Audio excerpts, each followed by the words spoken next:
Imagine you're inside a fast, moving rail cart, metal wheels screaming against steel tracks, warning lights flashing red around you.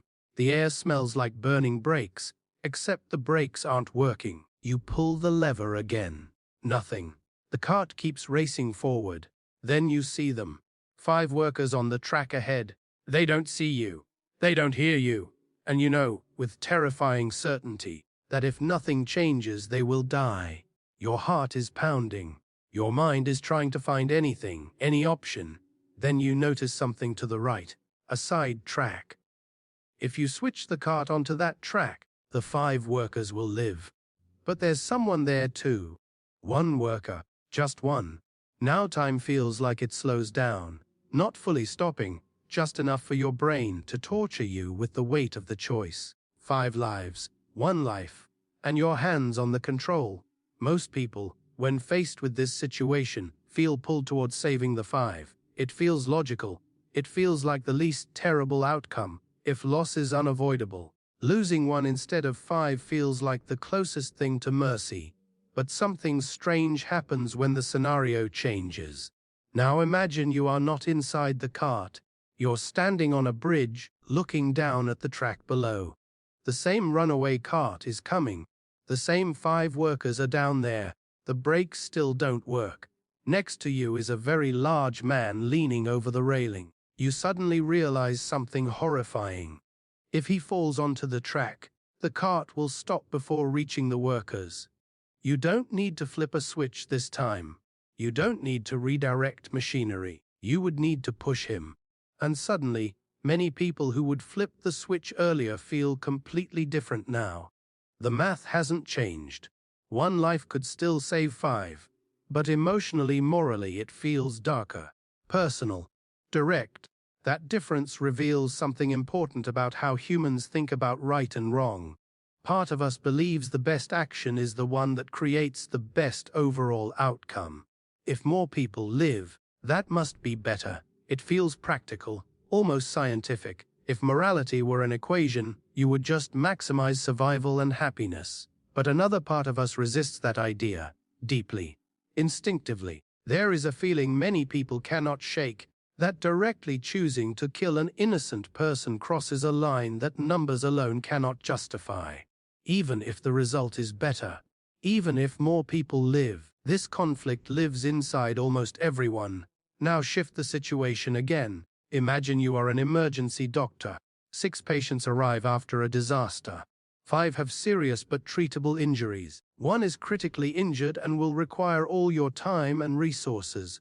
If you focus on the 1, the 5 will die. If you focus on the 5, the 1 will die. Most people choose to save the 5. But change one detail. Now you are a transplant surgeon. 5 patients need organs urgently or they will die. In another room, a perfectly healthy patient is sleeping after a routine checkup. If you take that 1 healthy life, you could save 5 others. Almost nobody agrees to do it. The numbers are identical, the outcomes are identical, but our moral reaction is completely different. That's because humans don't judge actions using numbers alone. We care about intention. We care about whether harm is direct or indirect. We care about whether someone is being used as a tool. And this is where thinking deeply about morality becomes dangerous in a strange way. Because once you start questioning why something feels wrong, you begin to notice how fragile your moral certainty actually is. For most of life, people move through the world following rules they never consciously chose. Don't kill, don't steal, help others, be fair. These feel obvious, natural, permanent. But when you start testing those rules with extreme situations, they begin to bend, and sometimes they even break. And once you see that, it's hard to unsee it. Deep moral thinking doesn't just give answers. It removes illusions. It forces you to face the possibility that morality might not be simple, universal, or easy. Some people try to escape this discomfort by saying morality is just personal opinion, that everyone has their own truth. But that idea doesn't really work in real life. Every society creates laws. Every government decides punishments. Every hospital decides who gets treatment first. Every military makes decisions that affect life and death. Even if we pretend morality is personal, we still build systems that enforce shared moral rules. Which means, whether we like it or not, we are constantly living inside moral decisions. The deeper danger is this: once you start questioning morality seriously, you can't go back to seeing the world in simple black and white. You start noticing how often survival conflicts with fairness, how often safety conflicts with freedom, how often saving many means harming a few. And maybe the most disturbing realization is this: there may never be one perfect moral formula that solves every situation. But we still have to choose, every day. Sometimes quickly, sometimes without enough information, sometimes with consequences that last forever. And once you truly understand that, you realize morality isn't just a philosophy topic. It's the invisible force behind every human decision that matters. Days pass under a sky that never seems to change. At first, survival feels possible. The ocean is terrifying, but hope is still alive. The 4 survivors sit inside a small lifeboat, rocking endlessly on dark water. Salt dries on their skin, lips crack, throats burn with thirst. They count supplies again and again. 2 small cans of preserved food. No fresh water, no rescue ship in sight. On the first days, they talk a lot. They talk about home, families, plans for when they get back. They convince each other rescue will come soon. It has to. But hope fades slowly. Not all at once, like a candle running out of wax. By the 4th day, hunger turns into pain. By the 7th day, pain turns into weakness. By the 10th day, thinking becomes slow and heavy. One of them, the youngest, makes a mistake. Desperate, he drinks seawater. At first, it feels like relief. Then sickness comes fast. Vomiting, fever, confusion. He becomes quiet, too quiet.